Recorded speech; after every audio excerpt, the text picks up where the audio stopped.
encontro calma, na oração encontro paz. Orar a Deus faz bem minha alma, falar com Deus me satisfaz. Graça e a paz. Hoje é aula número 18. Vamos para o segundo tópico sobre os 6 inimigos da oração. Pastor Paulo Rogério, falando direto de Boston, nos Estados Unidos. Vamos lá.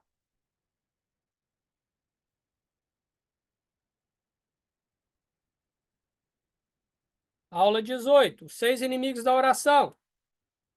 O segundo inimigo que eu listei é a distração. Uau! Como temos coisa para nos distrair hoje, hein?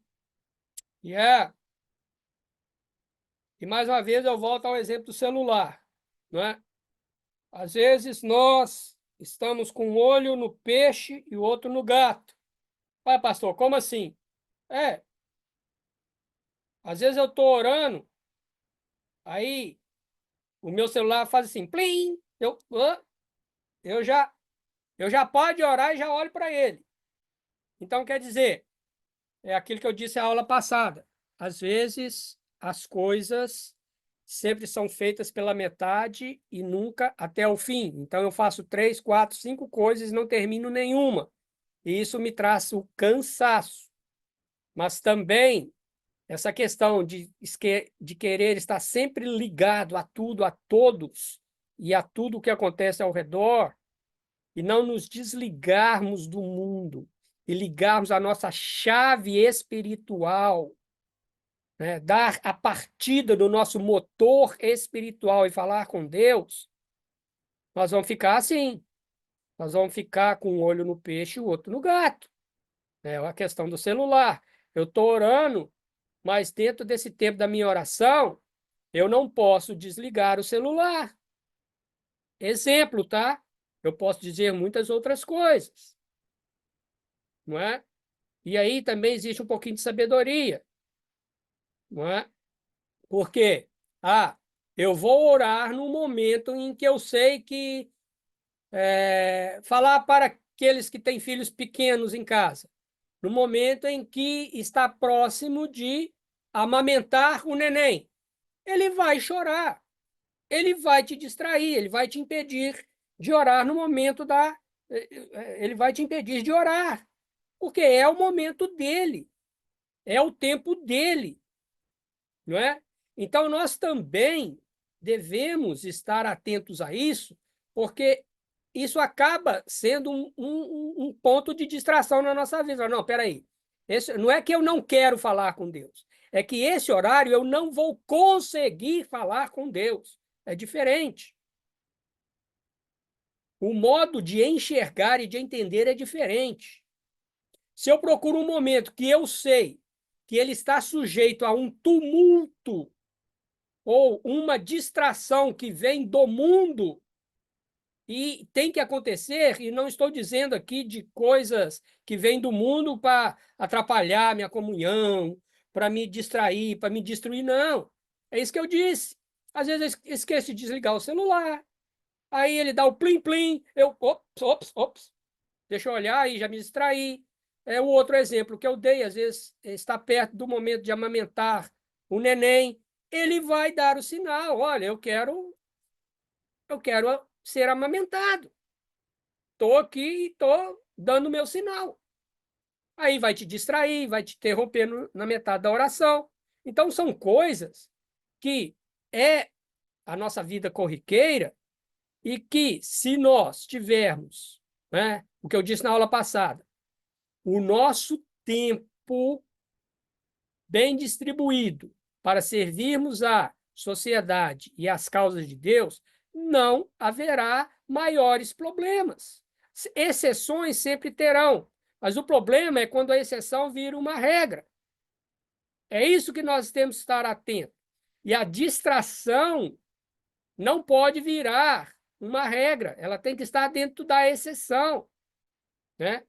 Então, o que acontece? Há dias que o diabo lança a flecha da distração na nossa vida. Aqui eu estou sendo mais enfático, não é? E nós não conseguimos nos concentrar. E não estou falando de problemas, não. Eu estou falando do dia a dia mesmo. Tá? É lógico que nós entrarmos numa questão, às vezes, que nós estamos passando por problemas de luto, problemas de saúde, problemas no trabalho, problemas que temos que resolver imediatamente na nossa vida cotidiana, é uma coisa. Eu não estou dizendo isso. Eu estou dizendo aquele dia que o diabo vem te atacar.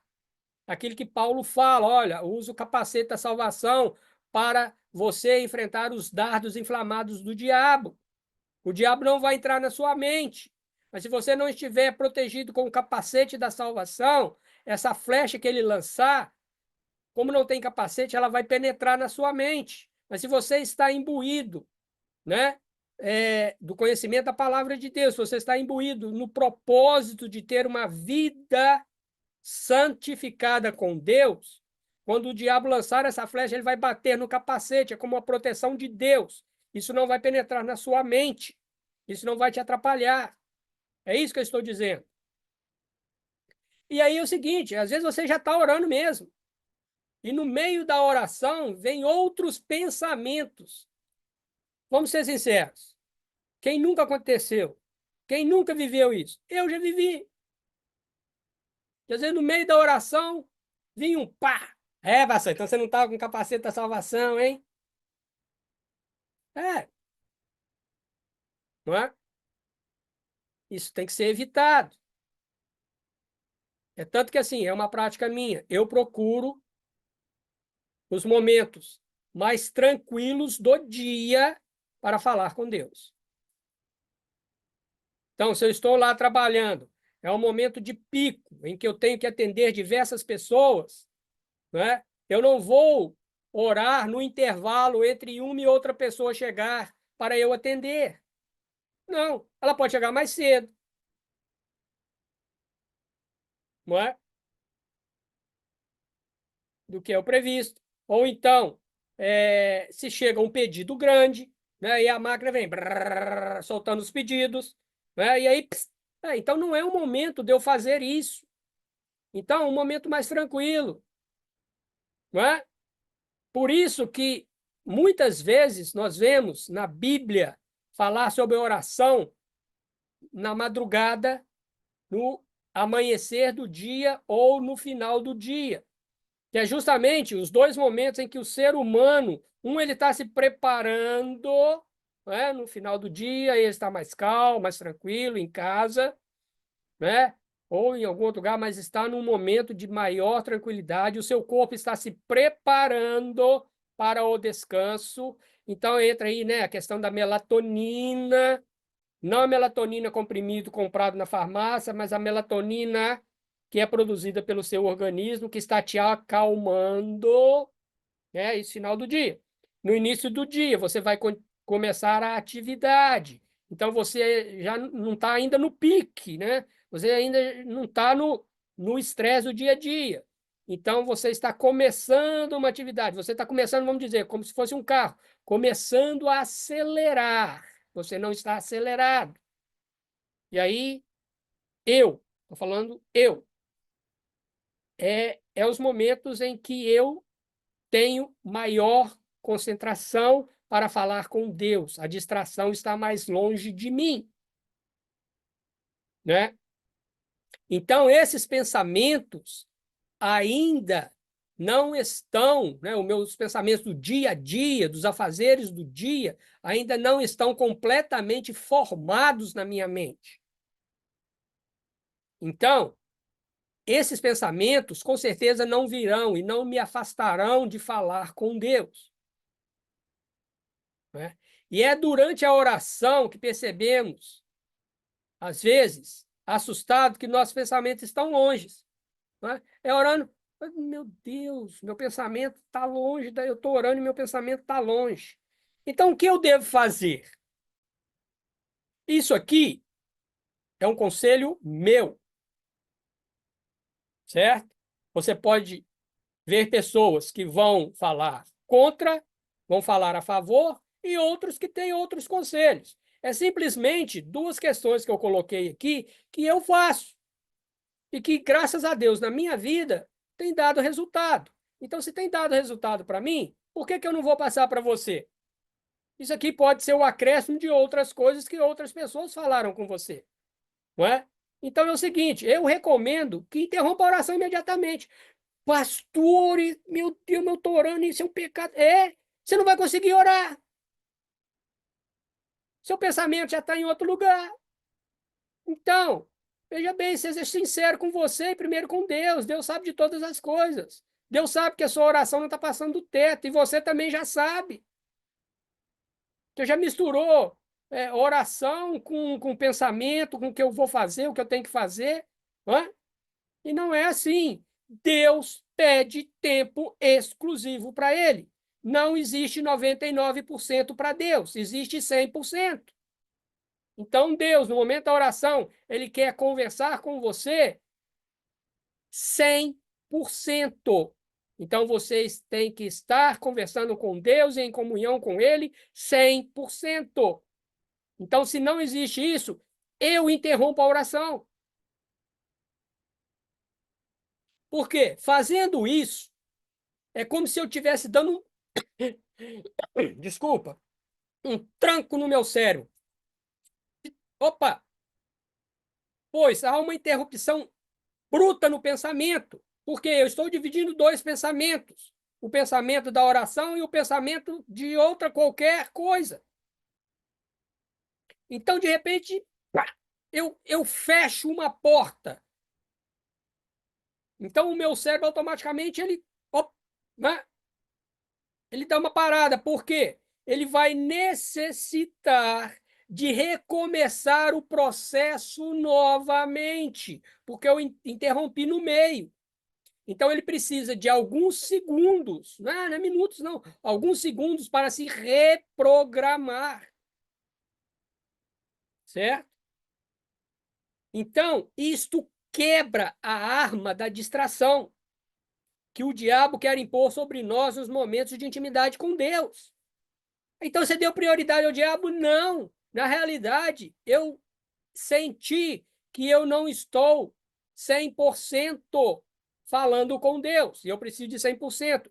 Então, não estou dando lugar ao diabo. Eu estou interrompendo a sua ação no meu cérebro.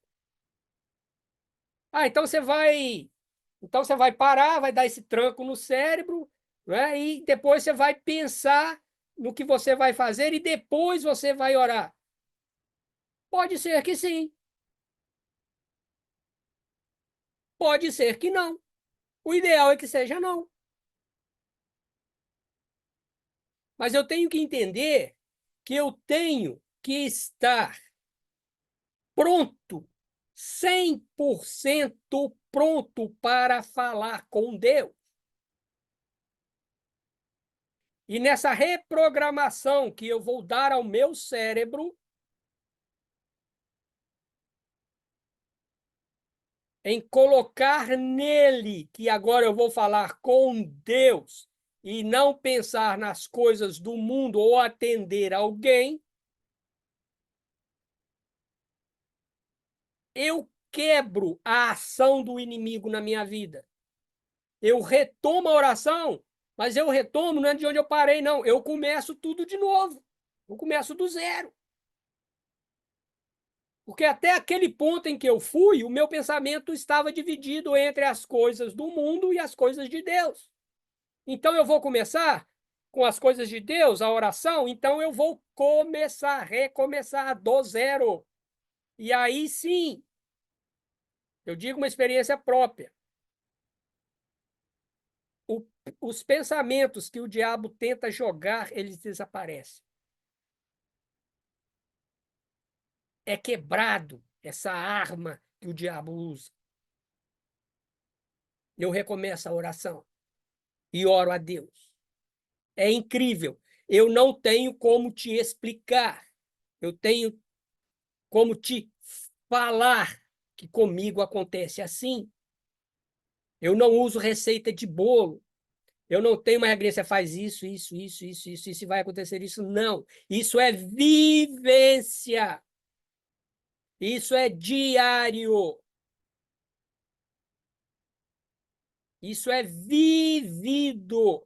E algumas experiências vividas. Mesmo que eu explique com as melhores palavras dos dicionários que existem no mundo, eu ainda não vou conseguir passar para você a experiência vivida. É isso que eu estou te dizendo. Então, isso é uma experiência vivida.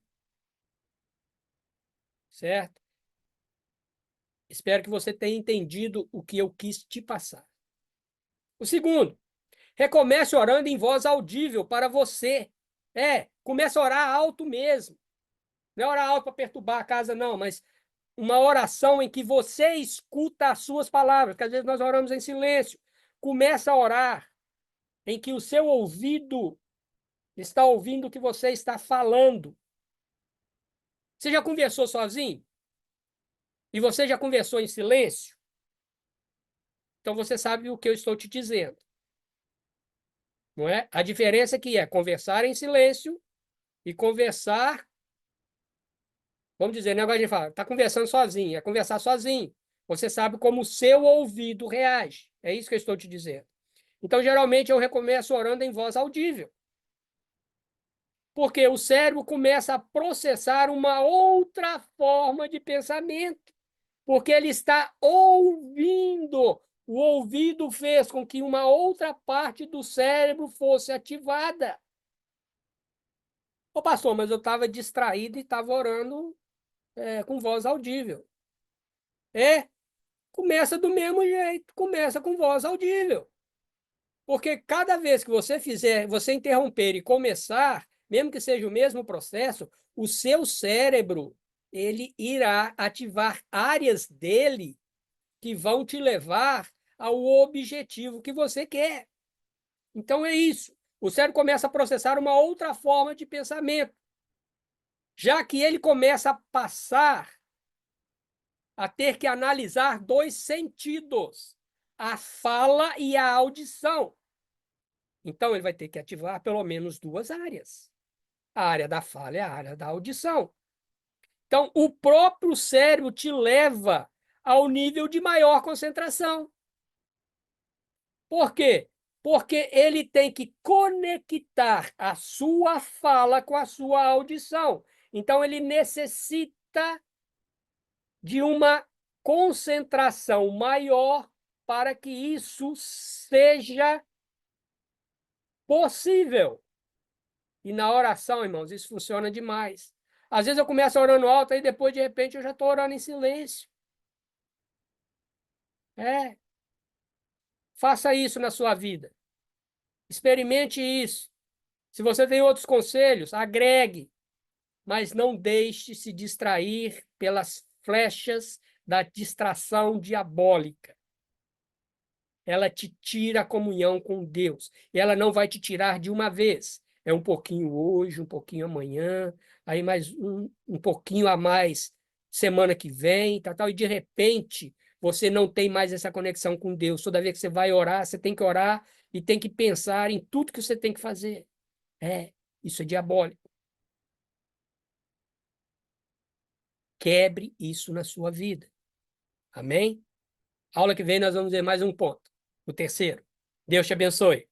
Tchau, tchau.